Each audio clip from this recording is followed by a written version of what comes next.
ഓർത്ത് കർത്താവിന് സ്തോത്രം ചെയ്യുന്നു. കടന്നു വന്ന എല്ലാ പ്രിയപ്പെട്ടവർക്കായും ദൈവത്തെ സ്തുതിക്കുന്നു. എല്ലാവരെയും കർത്താവ് ധാരാളമായിട്ട് അനുഗ്രഹിക്കട്ടെ.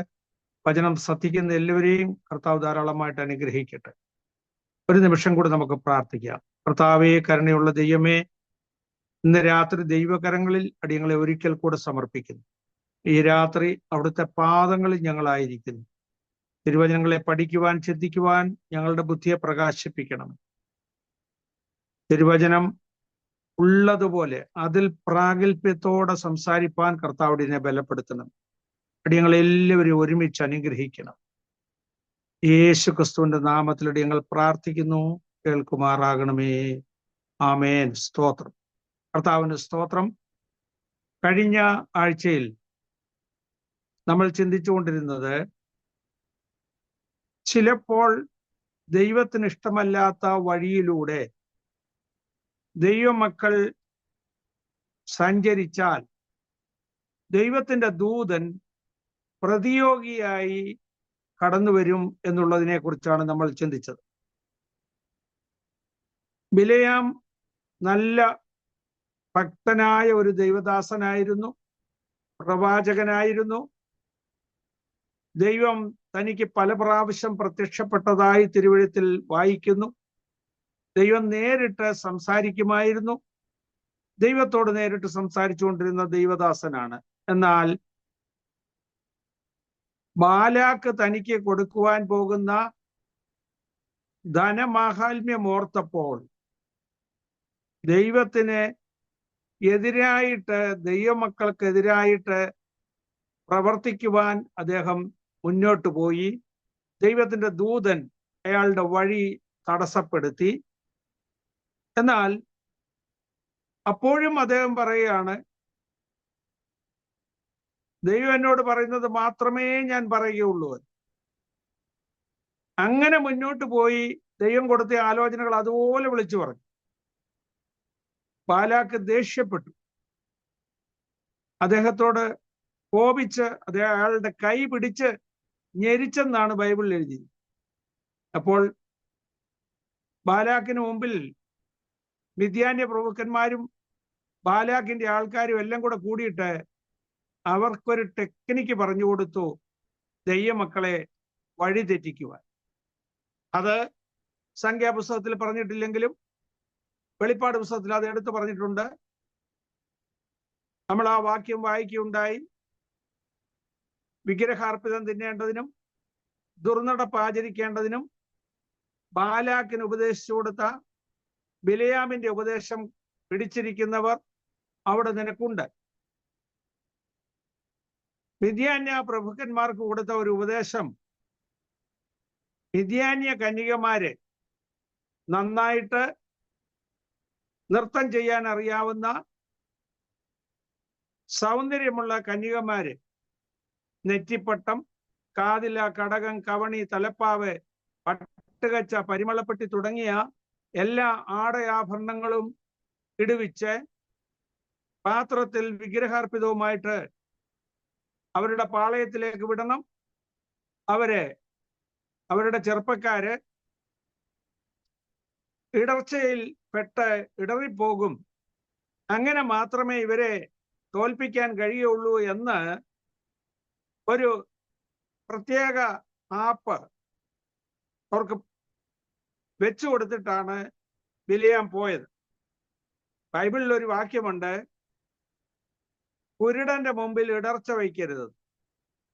കുരുടന്മാരായ ചില ആളുകളുണ്ട്, ഇങ്ങനെയുള്ള ഇടർച്ചകൾ കാണുമ്പോൾ, എന്ന് പറഞ്ഞാൽ ഹ്രസ്വദൃഷ്ടിയുള്ള ആളുകൾ, മുന്നിൽ ഇടർച്ചകൾ വരുമ്പോൾ അതിൽ വീണുപോകും. അങ്ങനെ വീണുപോയാൽ ദൈവം അവരോട് കോപിക്കും. ദൈവത്തിന്റെ ജനം വേണ്ടാത്ത വഴിക്ക് തിരിഞ്ഞാൽ, ദുർനടപ്പ് ആചരിച്ചാൽ, വിഗ്രഹാർപ്പിതം തിന്നാൽ ദൈവം അവർക്കെതിരായി തീരും. അതാണ് കഴിഞ്ഞ ആഴ്ച അവസാനമായിട്ട് നമ്മൾ ചിന്തിച്ചത്. അങ്ങനെ മാത്രമേ ഇസ്രായേലിനെ തോൽപ്പിക്കാൻ കഴിയുള്ളൂ എന്നാണ് ബാലാക്ക് ഉപദേശിച്ചു കൊടുത്തത്. അവിടെ നിന്നൊരു കാര്യം നമ്മൾ മനസ്സിലാക്കണം. ദൈവത്തിന്റെ ദാസന്മാർ, പ്രവാചകന്മാർ,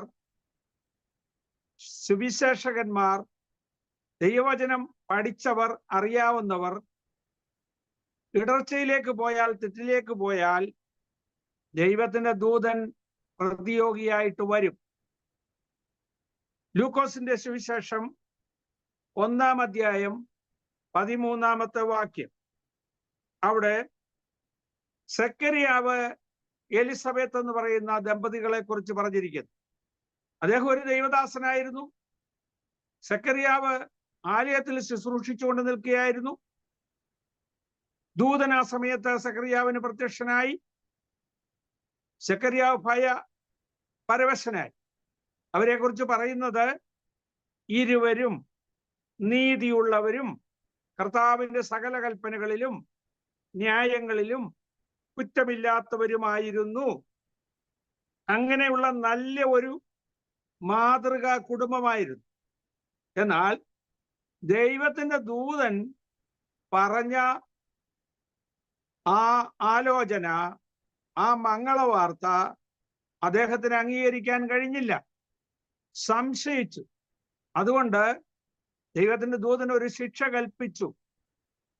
1-ാം അധ്യായം 18-ാമത്തെ വാക്യം. ലൂക്കോസിന്റെ സുവിശേഷം 1-ാം അധ്യായത്തിന്റെ 18-ാമത്തെ വാക്യം. അവിടെ ദൈവത്തിന്റെ ദൂതൻ സെക്കറിയാവിന് ഒരു ശിക്ഷ കൊടുക്കുന്നതായിട്ട് കാണാം.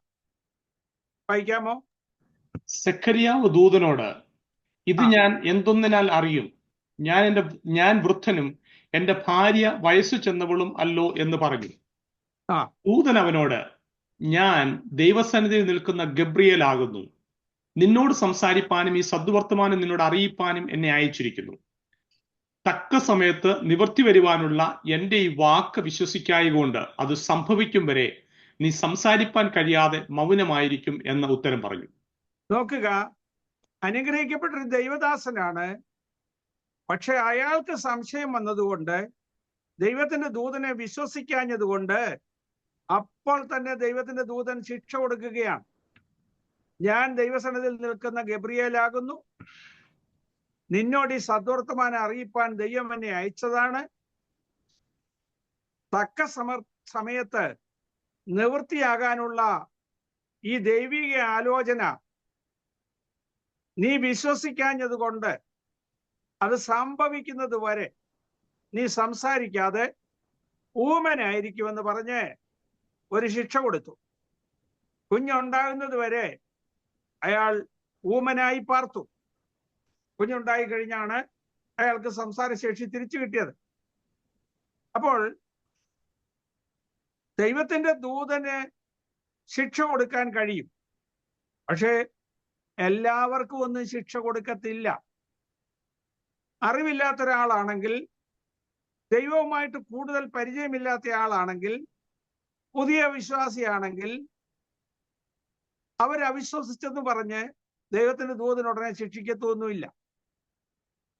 എന്നാൽ ഒരു ദൈവദാസനോ ഒരു പ്രവാചകനോ ഒരു സുവിശേഷകനോ ദൈവത്തിന്റെ ദൂതന്റെ ഒരു ദർശനമുണ്ടായിട്ട്, ഒരു അരുളപ്പാടുണ്ടായിട്ട് അതിനെ നിരസിച്ചാൽ, അയോഗ്യമായി കരുതിയാൽ അതിന് ശിക്ഷ നിശ്ചയമായിട്ടും ഉണ്ടാകും.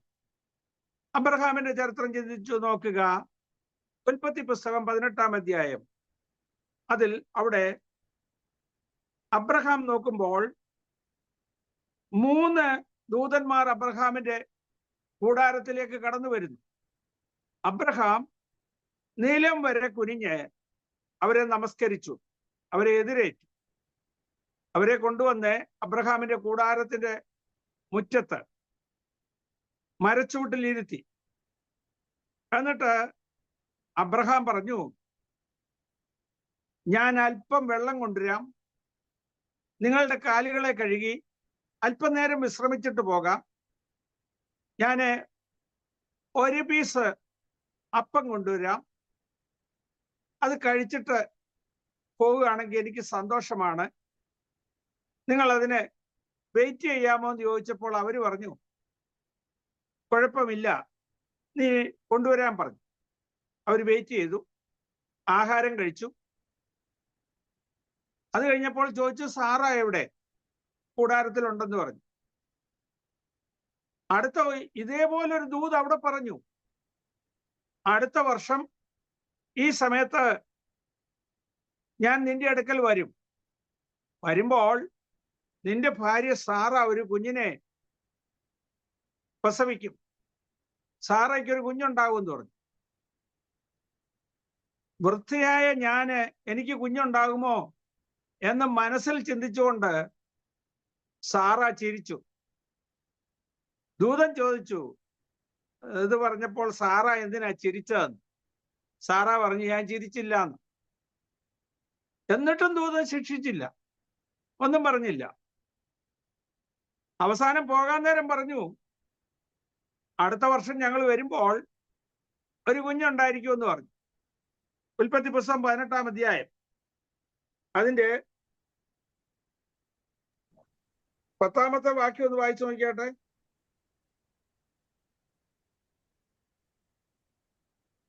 ഒരാണ്ട് കഴിഞ്ഞിട്ട് ഞാൻ നിന്റെ അടുക്കൽ മടങ്ങി വരും.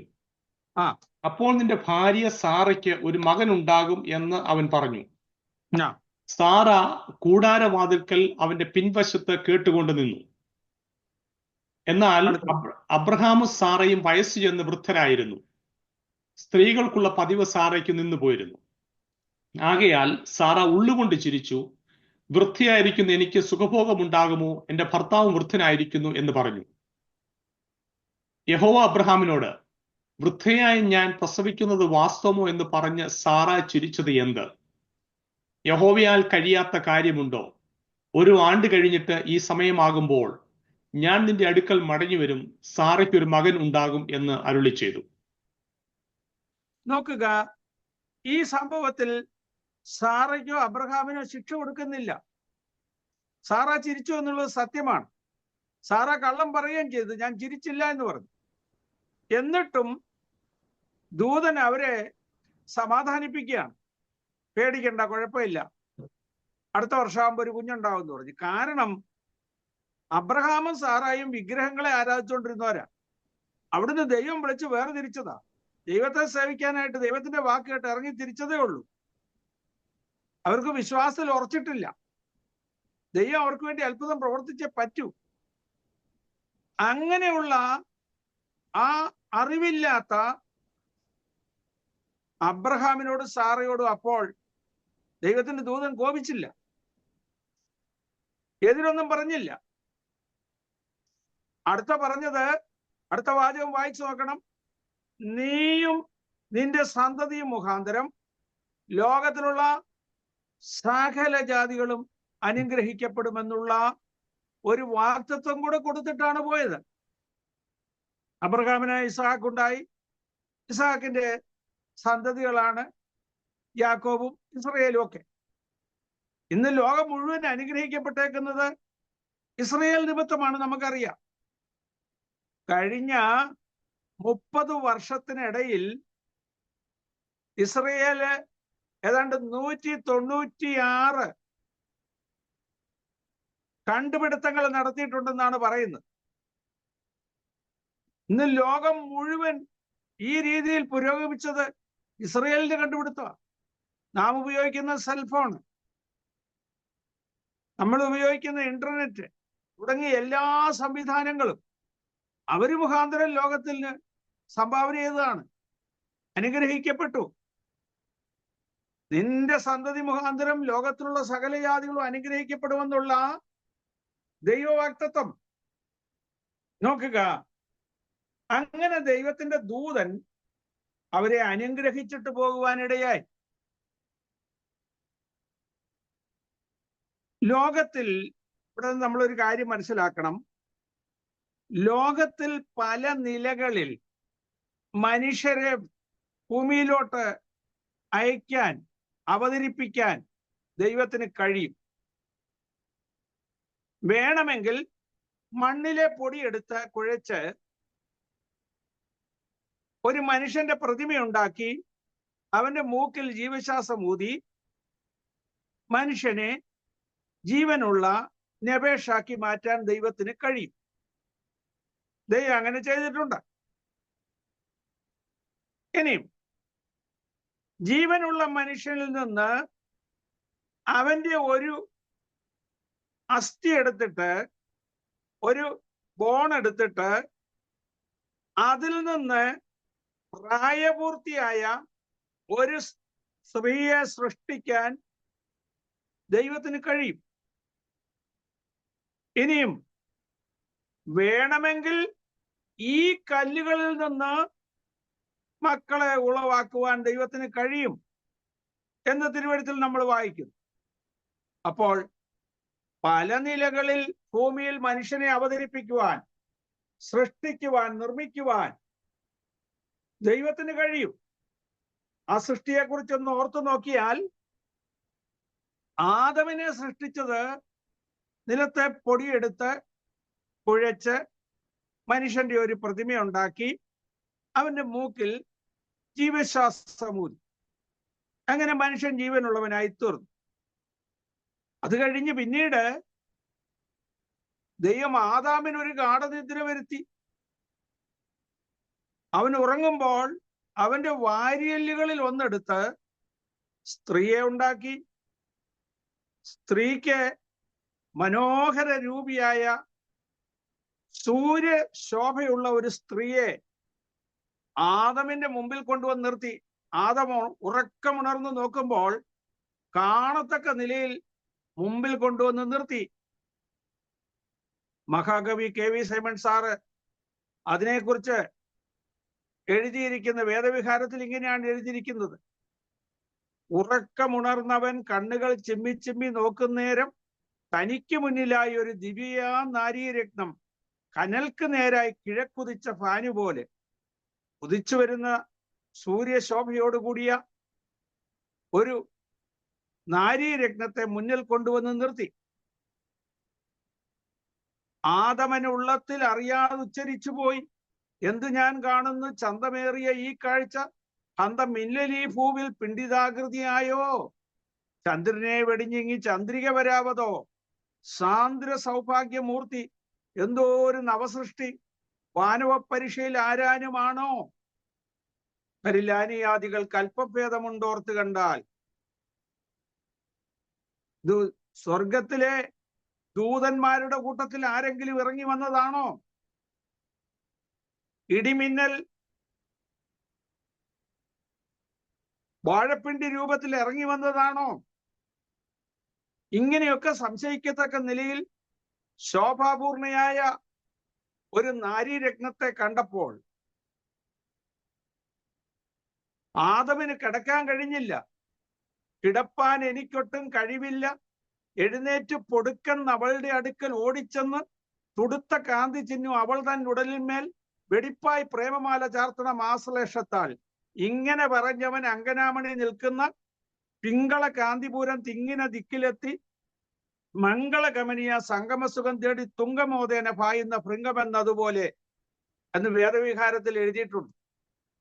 അപ്പോൾ അങ്ങനെ ഒരു പ്രായപൂർത്തിയായ സ്ത്രീയെ സൃഷ്ടിച്ച് ലോകത്തിലോട്ട് അവതരിപ്പിക്കുവാൻ ദൈവത്തിന് കഴിയും.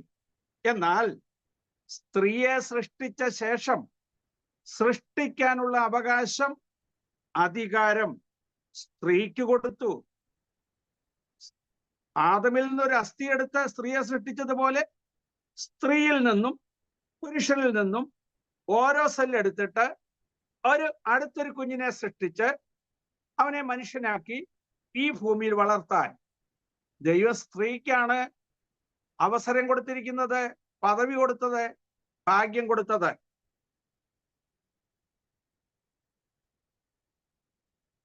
അങ്ങനെ ഭൂമിയിൽ മനുഷ്യനെ വളർത്തുവാനുള്ള, തലമുറയെ വളർത്തുവാനുള്ള പ്രത്യേക കഴിവ് സ്ത്രീക്ക് ദൈവം കൊടുത്തിരിക്കുന്നു. ഇവിടെ നിന്നൊരു കാര്യം ഓർക്കണം. ഈ ഭൂമിയിൽ മനുഷ്യന്റെ സൃഷ്ടിക്ക് വേണ്ടി ദൈവത്തിന് പല പല പദ്ധതികളുണ്ടെന്ന് മനസ്സിലാക്കണം. ഇനി ഇതൊന്നുമല്ലാതെ അടുത്തൊരു വലിയ പദ്ധതിയാണ് ദൈവത്താൽ തിരഞ്ഞെടുക്കപ്പെട്ട വ്യക്തികളിലൂടെ പരിശുദ്ധാത്മാവിനാൽ ഉൽപാദിതമായി കുഞ്ഞുങ്ങൾ ഭൂമിയിൽ ജനിക്കുക. ആ വസ്തുത വിളംബരം ചെയ്യുന്നത് ദൂതന്മാരാണ്. പല സംഭവങ്ങൾ വേദപുസ്തകത്തിൽ നമുക്കറിയാം.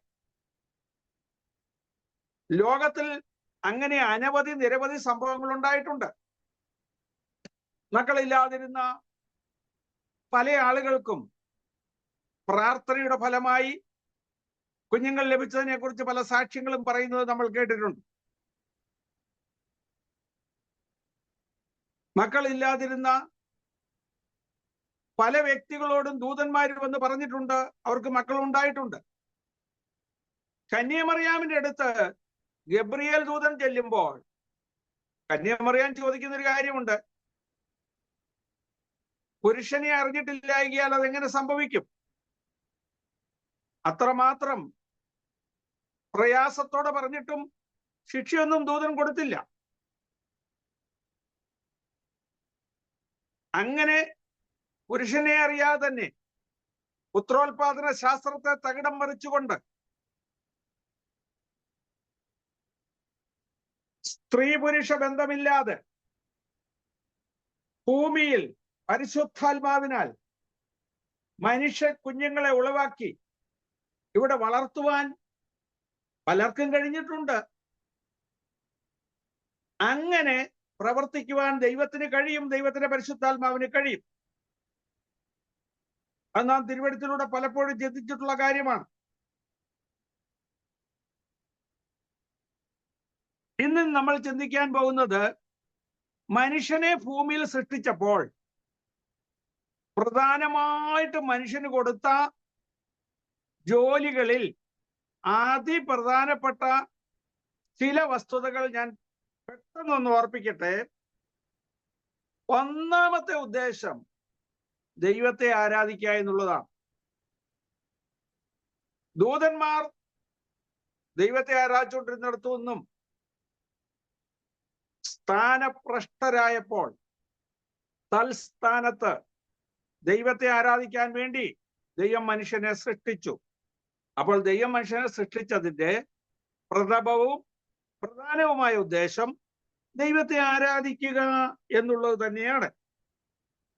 രണ്ടാമത്, ദൈവം മനുഷ്യന് കൊടുത്ത അടുത്ത അസൈൻമെന്റ് എന്ന് പറയുന്നത്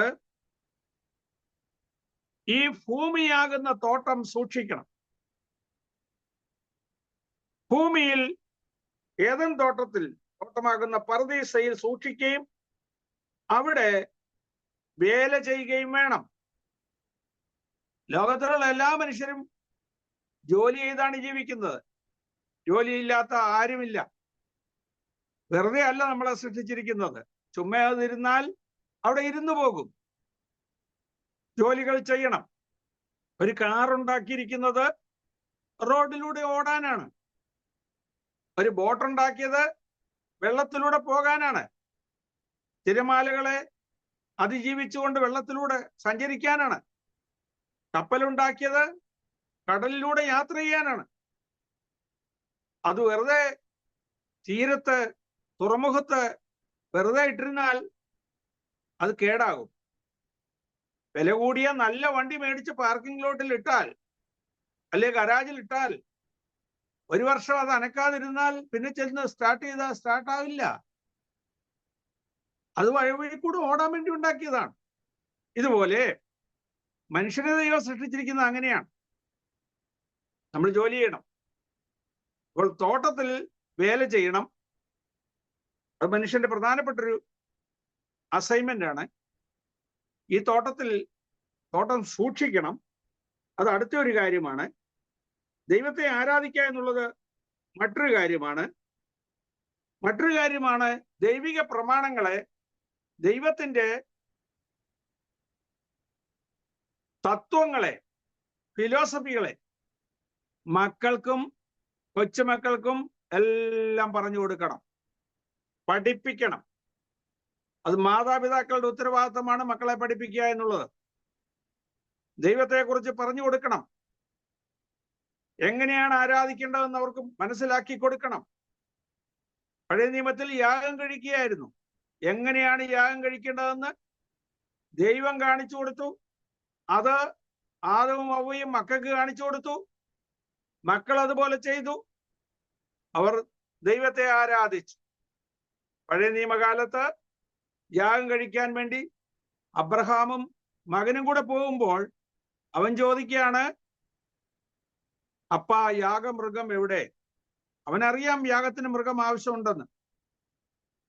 ചെറുപ്പം മുതൽ അവനെ അത് പഠിപ്പിച്ചിട്ടുണ്ട്.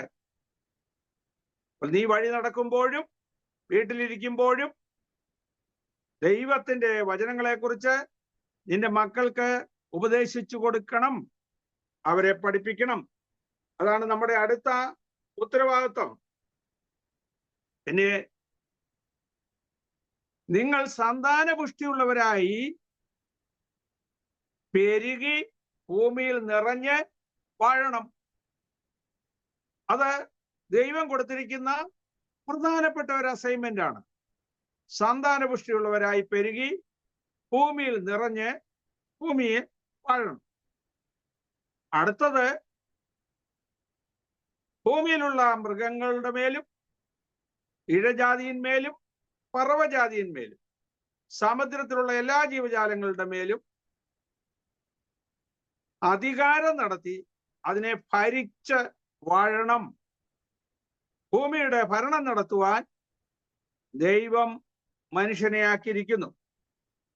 ഇനി അതിപ്രധാനമായ ഒരു കാര്യം, നിത്യതയ്ക്കായി ഒരുങ്ങാനുള്ള അവസരമാണ് ദൈവം ഈ ഭൂമിയിൽ നമുക്ക് നൽകിയിരിക്കുന്നത്. ഇവിടുന്ന് ഡാളസ് വരെ പോകണമെങ്കിൽ തലേ ദിവസമേ ഒരുങ്ങി തയ്യാറായിരിക്കും. നാട്ടിൽ പോകണമെങ്കിൽ ആഴ്ചകൾക്ക് മുമ്പേ ഒരുക്കം തുടങ്ങും. എന്തെങ്കിലും സ്കൂളിൽ പോകണമെങ്കിൽ കുട്ടികളെ സ്കൂളിൽ വിടാൻ സ്കൂൾ തുറക്കുന്നതിന് മുമ്പ് ഒരാഴ്ച മുമ്പേ ഒരുക്കമാകും. അങ്ങനെ ഓരോ കാര്യത്തിനും ഒരുക്കമുണ്ടെങ്കിൽ നിത്യതയ്ക്ക് വേണ്ടി ഒരുങ്ങാനുള്ള അവസരമാണ് ഈ ഭൂമിയിൽ നമുക്ക് ലഭിക്കുന്നത്. 70 80 സംവത്സരം കിട്ടിയാൽ ആ നാളത്രയും നിത്യതയ്ക്കായി ഒരുങ്ങുവാൻ മനുഷ്യൻ ബാധ്യസ്ഥനാണ്, നിർബന്ധിതനാണ്. ഇങ്ങനെയുള്ള പല പല കാര്യങ്ങൾക്ക് വേണ്ടിയാണ് ദൈവം മനുഷ്യനെ ഭൂമിയിൽ ആക്കിയിരിക്കുന്നത്. അതിൽ അതിപ്രധാനപ്പെട്ട ഒരു കാര്യമാണ് സന്താനപുഷ്ടിയുള്ളവരായി പെരുകി ഭൂമിയിൽ നിറയണം എന്നുള്ളത്. ചിലപ്പോൾ ചിലർക്ക് മക്കൾ ഉണ്ടാകാറില്ല. അവര് പ്രാർത്ഥിക്കും. അങ്ങനെ പ്രാർത്ഥിച്ചാൽ ദൈവം അവർക്ക് വേണ്ടി അത്ഭുതം പ്രവർത്തിക്കും. ശുദ്ധ മനസാക്ഷിയോടുകൂടെ നിഷ്കളങ്കതയോടുകൂടെ ഒരാൾ പ്രാർത്ഥിക്കുകയാണെങ്കിൽ നിശ്ചയം ദൈവം അവർക്ക് വേണ്ടി അത്ഭുതങ്ങളെ പ്രവർത്തിക്കും. ചിലപ്പോൾ ചില വ്യക്തികൾക്ക് വേണ്ടി ദൈവം തന്റെ ദൂതനെ അയച്ച് അവരോട് സംസാരിക്കും. ദൂതന്മാർ ഇറങ്ങി വന്ന് ഒരു കുഞ്ഞിനെ വാഗ്ദത്തം ചെയ്തു എന്ന് വരാം. അങ്ങനെ ദൈവത്തിന്റെ ദൂതൻ ഇറങ്ങി വന്ന് വാഗ്ദത്തം ചെയ്ത് കിട്ടിയ ഒരു പൈതലാണ് അബ്രഹാമിന്റെ മകനായ ഇസഹാക്ക്. ഇതുപോലെ പലരുടെയും ചരിത്രം നമുക്ക് ബൈബിളിൽ നിന്ന് അറിയാം. ഇന്ന് അതിൽ അതിപ്രധാനമായ ഒരു ചരിത്രം നമ്മൾ ചിന്തിക്കാൻ പോവുകയാണ്. ന്യായാധിപന്മാരുടെ പുസ്തകം 13-ാം അധ്യായം 2-ാമത്തെ വാക്യം മുതൽ ചില വാക്യങ്ങൾ വായിക്കുന്നു. Judges chapter 13 versus 2 onwards. ന്യായാധിപന്മാർ 13-ന്റെ 2-ാം വാക്യം മുതൽ. എന്നാൽ ദാൻ ഗോത്രത്തിൽ, ആന്റി വായിക്കുന്നുണ്ടോ? വായിക്കാം. ആന്റി വായിച്ചോളൂ. വായിച്ചു. അവന് മനോഹ എന്നു പേർ. അവന്റെ ഭാര്യ മറ്റിയായതുകൊണ്ട് പ്രസവിച്ചിരുന്നില്ല. ആ സ്ത്രീക്ക് യഹോവയുടെ ദൂതൻ പ്രത്യക്ഷനായി അവളോട് പറഞ്ഞു, നീ മറ്റിയല്ലോ, പ്രസവിച്ചിട്ടുമില്ല. എങ്കിലും നീ ഗർഭം ധരിച്ച് ഒരു മകനെ പ്രസവിക്കും. ആയാൽ നീ സൂക്ഷിച്ചുകൊള്ളുക, വീഞ്ഞും മദ്യവും കുടിക്കരുത്, അശുദ്ധമായതൊന്നും തിന്നുകയുമരുത്. നീ ഗർഭം ധരിച്ച് ഒരു മകനെ പ്രസവിക്കും. അവന്റെ കാര്യം ക്ഷൗരക്കത്ത് തൊടുക്കരുത്. ബാലൻ ഗർഭം മുതൽ ദൈവത്തിൽ നാസീരായിരിക്കും. അവൻ ഇസ്രായേലിനെ പരിസ്ഥിതിയുടെ കയ്യിൽ എത്തിപ്പാൻ തുടങ്ങും. മതി. നോക്കുക, ഇസ്രായേൽ മക്കൾ ദൈവത്തിന് അനിഷ്ടമായി ജീവിച്ചപ്പോൾ ദൈവം അവരെ ഫെലിസ്ത്യരുടെ കയ്യിൽ ഏൽപ്പിച്ചു. ഫെലിസ്ത്യർ അവരെ വാണുകൊണ്ടിരിക്കുകയാണ്. ഫെലിസ്ത്യരുടെ കയ്യിൽ നിന്ന് അവരെ രക്ഷിക്കാൻ വേണ്ടി ദൈവം ഒരു പൈതലിനെ ഒരുക്കുക. ദാൻ ഗോത്രത്തിൽ സോരോദ്യനായ ഒരു മനുഷ്യൻ ഉണ്ടായിരുന്നു. അവന് മനോഹ എന്നു പേര്. ഈ മനോഹയ്ക്ക് മക്കളില്ലായിരുന്നു. മനോഹയുടെ ഭാര്യ നല്ല അധ്വാനശീലമുള്ള ഒരു സ്ത്രീയായിരുന്നു.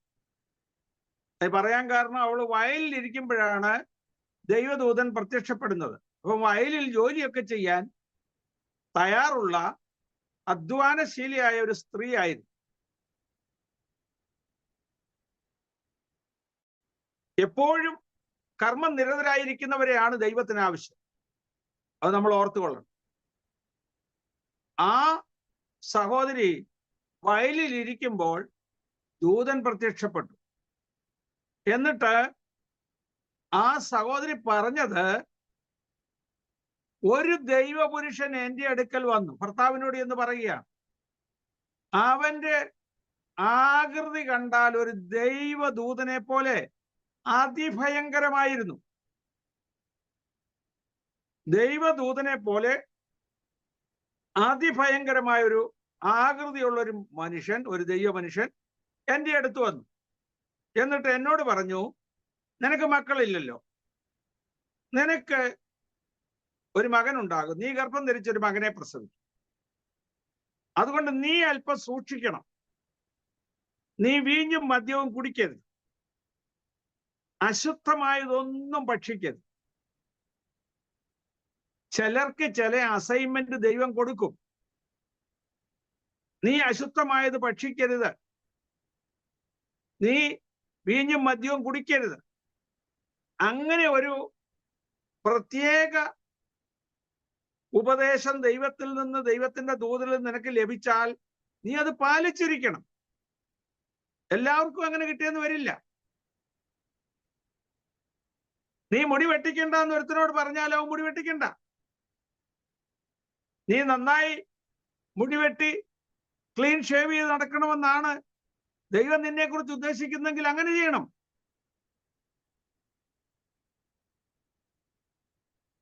ദൈവത്തിന് നമ്മളെ കുറിച്ചുള്ള ഉദ്ദേശം നമ്മൾ മനസ്സിലാക്കണം. അത് ദൈവിക ആലോചന പ്രാപിച്ച് അങ്ങനെ ഒരു ആലോചന നമ്മുടെ ഉള്ളിൽ കിട്ടിയാൽ അതനുസരിച്ച് ജീവിക്കാൻ നമ്മൾ ബാധ്യസ്ഥരാണ്.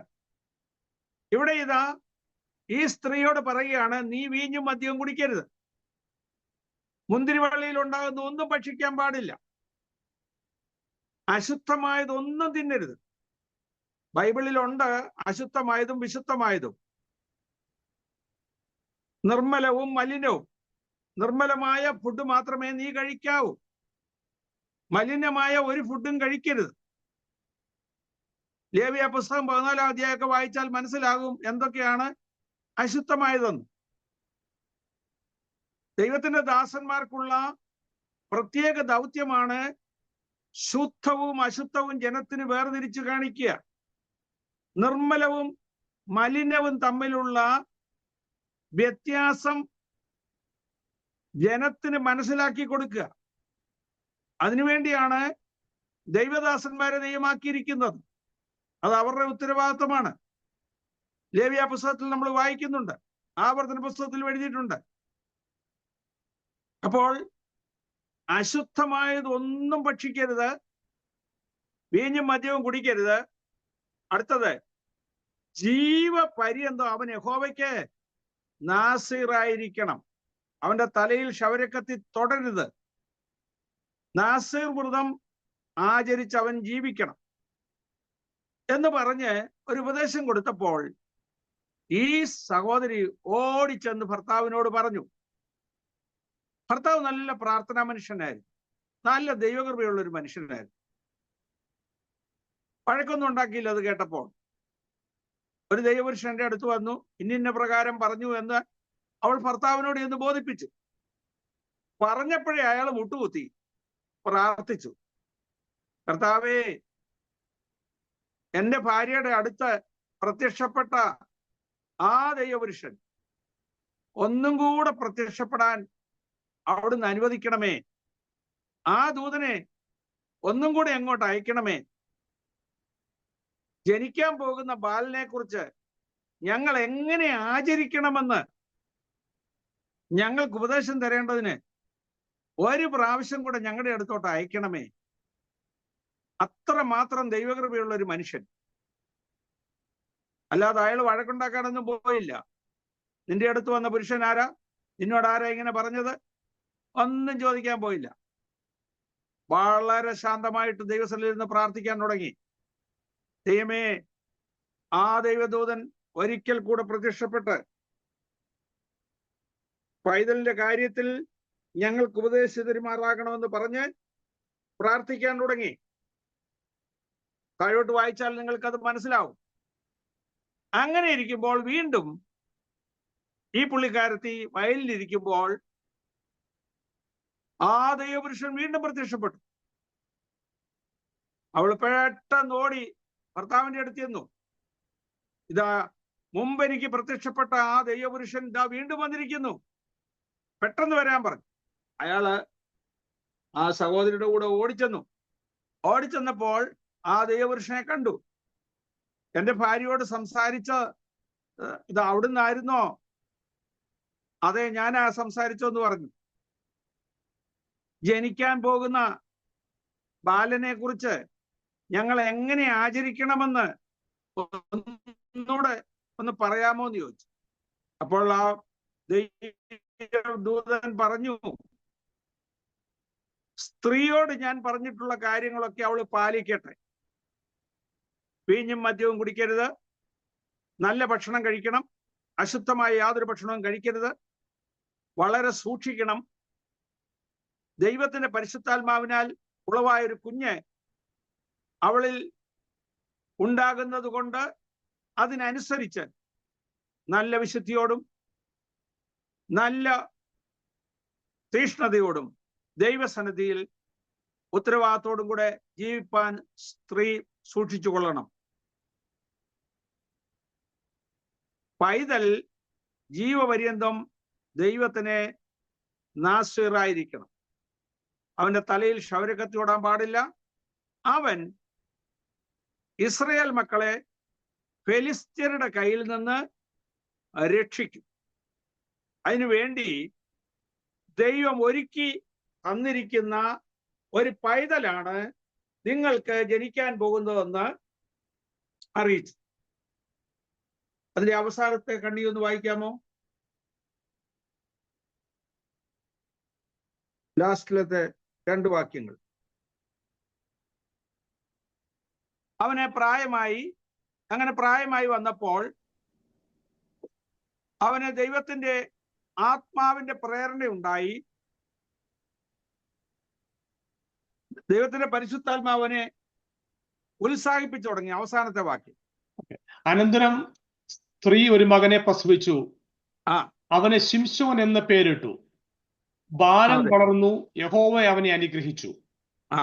സോരയ്ക്കും എസ്കയോലിനും മധ്യയുള്ള മഹനേദാനിൽ വെച്ച് യഹോവയുടെ ആത്മാവ് അവനെ ഉദ്യമിപ്പിച്ചു തുടങ്ങി.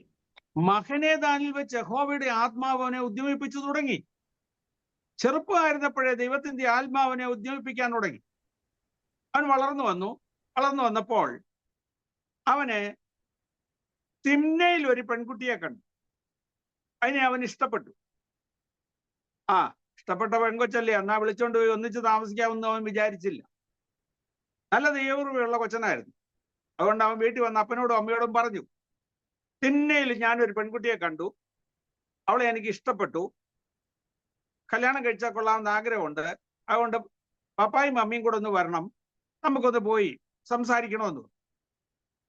അപ്പനും അമ്മയും കൂടെ പോയി. എന്നാൽ ഫെലിസ്ത്യ കന്യകയല്ലേടാ, അതുകൊണ്ട് നമ്മൾ അങ്ങനെ ചെയ്യുന്നത് ശരിയാണോ എന്ന് അപ്പനും അമ്മയും ചോദിച്ചു. എന്നാൽ ഇസ്രയേലിനെ ഫെലിസ്ത്യരുടെ കയ്യിൽ നിന്ന് രക്ഷിക്കാനുള്ള ദൈവത്തിന്റെ പദ്ധതിയാണ് ഇതെന്ന് അവർക്ക് അന്നേരം മനസ്സിലായില്ല. എങ്കിലും അവർ പോയപ്പോൾ ഇതാ തിന്നയ്ക്കരികെയുള്ള മുന്തിരിത്തോട്ടത്തിന്റെ അകത്തൂടെ നടന്നു പോകുമ്പോൾ ഒരു ബാലസിംഹം അവനെതിരെ ചാടി വന്നു. കയ്യിൽ ഒന്നുമില്ലാതിരിക്കെ ദൈവത്തിന്റെ ആത്മാവ് അവന്റെ മേൽ വന്നിട്ട് അവൻ അതിനെ ഒരു ആട്ടിൻകുട്ടിയെ പോലെ കൊന്നുകളഞ്ഞു. 15-ാം അധ്യായത്തിൽ 14-ാം അധ്യായത്തിൽ അതിനെക്കുറിച്ച് എഴുതിയിട്ടുണ്ട്. 14-ാം അധ്യായം 5-ാം വാക്യം. അങ്ങനെ ശിംശോനും അവന്റെ അപ്പനും അമ്മയും തിന്മയിലേക്ക് പോയി. തിമ്നയിലേക്ക് പോയി. തിമ്നയ്ക്കരികെയുള്ള മുന്തിരിത്തോട്ടങ്ങളിൽ എത്തിയപ്പോൾ ഒരു ബാലസിംഹം അവന്റെ നേരെ അലറി വന്നു. അപ്പോൾ യഹോവയുടെ ആത്മാവ് അവന്റെ മേൽ വന്നു. കയ്യിൽ ഒന്നുമില്ലാതിരിക്കെ അവൻ അതിനെ ഒരു ആട്ടിൻകുട്ടിയെ പോലെ കീറിക്കളഞ്ഞു. ശിംശോന്റെ ജീവിതത്തിൽ ഭയങ്കര ശക്തനായിരുന്നു. ആത്മാവിന്റെ വലിയ ശക്തി അവന്റെ മേലുണ്ടായിരുന്നു. അവൻ ഇസ്രായേൽ മക്കളെ 20 വർഷം ഫെലിസ്ത്യരുടെ കയ്യിൽ നിന്ന് രക്ഷിച്ചു. ന്യായാധിപനായി പ്രവർത്തിച്ചു. എല്ലാം ശരിയാണ്. വിജയകരമായിട്ട് അവന് മുന്നോട്ട് പോകാമായിരുന്നു. പക്ഷെ ചെറിയ ചെറിയ പിശകുകൾ അവന്റെ ജീവിതത്തിൽ വന്നതുകൊണ്ട് ലാസ്റ്റിൽ അവൻ പരാജയപ്പെടുവാനിടയായി. ഒരു കാര്യം ഇവിടെ നിന്ന് ഓർപ്പിച്ച് ഇന്നത്തെ മീറ്റിംഗ് അവസാനിപ്പിക്കുകയാണ്. ബാക്കി കാര്യങ്ങൾ പിന്നീട് നമുക്ക് ചിന്തിക്കാം. മുന്തിരിങ്ങ തിന്നാൻ വ്യവസ്ഥയില്ലാത്തവൻ, വീഞ്ഞു കുടിക്കാൻ വ്യവസ്ഥയില്ലാത്തവൻ മുന്തിരിത്തോട്ടത്തിൽ കൂടെ പോകാൻ പാടില്ല. ഒരു നല്ല പാഠമായിട്ട് നമുക്കത് എടുക്കാം. നീ ഒരു വിശുദ്ധനാണെങ്കിൽ, നീ ഒരു ദൈവവേദനാണെങ്കിൽ നീ പറയും, ഞാൻ മുന്തിരിത്തോട്ടത്തിൽ കൂടെ പോയെന്നല്ലേ ഉള്ളൂ, ഞാൻ മുന്തിരിങ്ങ പറിച്ചില്ലല്ലോ, മുന്തിരിങ്ങ തിന്നില്ലല്ലോ, ഞാൻ ഇപ്പോഴും നാസിർ വൃത്തക്കാരനാണ്, കുഴപ്പമൊന്നുമില്ല. അങ്ങനെ വീമ്പടിച്ച് മുന്തിരിത്തോട്ടത്തിൽ കൂടെ പോയാൽ നാളെ തെറ്റിപ്പോകാൻ സാധ്യതയുണ്ട്. മുന്തിരിങ്ങ തിന്നാൻ വകുപ്പില്ലാത്ത നീയെ മുന്തിരിത്തോട്ടത്തിന്റെ അടുത്തൂടെ പോകണ്ട. അല്പം സൂക്ഷിക്കുക. അക്കൗണ്ട്സ് കൈകാര്യം ചെയ്യുന്ന നീയെ മറ്റുള്ളവർക്ക് സംശയം തോന്നത്തക്ക നിലയിൽ ഒരു കാര്യവും ചെയ്യരുത്. മറ്റുള്ളവർ നിന്നെ സംശയിക്കും എന്ന് പറഞ്ഞതുപോലെ മുന്തിരിങ്ങ തിന്നാൻ വ്യവസ്ഥയില്ലാത്ത നീ എന്തിനാ മുന്തിരിത്തോട്ടത്തിൽ കൂടെ പോകുന്നത്? മുന്തിരിത്തോട്ടത്തിൽ കൂടെ മുന്തിരിങ്ങ തിന്നില്ല. പക്ഷേ ഒരു സിംഹം അവന്റെ നേരെ വന്നപ്പോൾ സിംഹത്തെ അടിച്ചു കൊന്നു. ശവത്താൽ അശുദ്ധനായി. അടുത്ത നിയമം തെറ്റിച്ചു. നാസിർ വ്രതക്കാരൻ മുന്തിരിങ്ങ തിന്നാൻ പാടില്ലെന്ന് മാത്രമല്ല, ശവത്താൽ അശുദ്ധനാകരുത്. അങ്ങനെ വ്യവസ്ഥയുണ്ടായിരിക്കെ ഇവൻ സിംഹത്തെ അടിച്ചു വന്നപ്പോൾ ശവത്താൽ അശുദ്ധനായി. ഇങ്ങനെ ഓരോരോ പടികൾ അതിരി കടന്ന് കടന്ന് കടന്ന് ശിംശോൻ തകർക്കപ്പെടുവാനിടയായി. സമയ ചുരുക്കത്താൽ അത്രയും പറഞ്ഞ് ഇന്ന് ആ ഭാഗം ഇവിടെ നിർത്തുകയാണ്. ശിംശോന്റെ ജീവിതത്തിൽ പാളിച്ചകൾ വന്നത് ഒരു ദിവസം കൊണ്ടല്ല. പതുക്കെ പതുക്കെ പതുക്കെ ഓരോ അതിർവരമ്പുകൾ ലംഘിച്ച് ശിംശോൻ അവസാനം പരാജയത്തിൽ ചെന്ന് പരാജയത്തിന്റെ പടുകുഴിയിലെത്തി തകർന്നു പോകുവാനിടയായി. നമ്മുടെ ജീവിതത്തിൽ ദൈവം തന്നിരിക്കുന്ന പ്രമാണങ്ങൾ വളരെ ഉത്തരവാദിത്തോടെ പാലിച്ച് ദൈവസന്നിധിയിൽ വിശ്വസ്തയോടെ ജീവിച്ച് നിത്യതയിലെത്തുവാൻ നമുക്കിടയാകണം. അതിനായിട്ട് ദൈവകരങ്ങളിൽ നമ്മെ സമർപ്പിക്കാം. ദൈവമായ കർത്താവേ അനുഗ്രഹിക്കുമാറാകട്ടെ. Praise the Lord. ഹല്ലേലൂയ.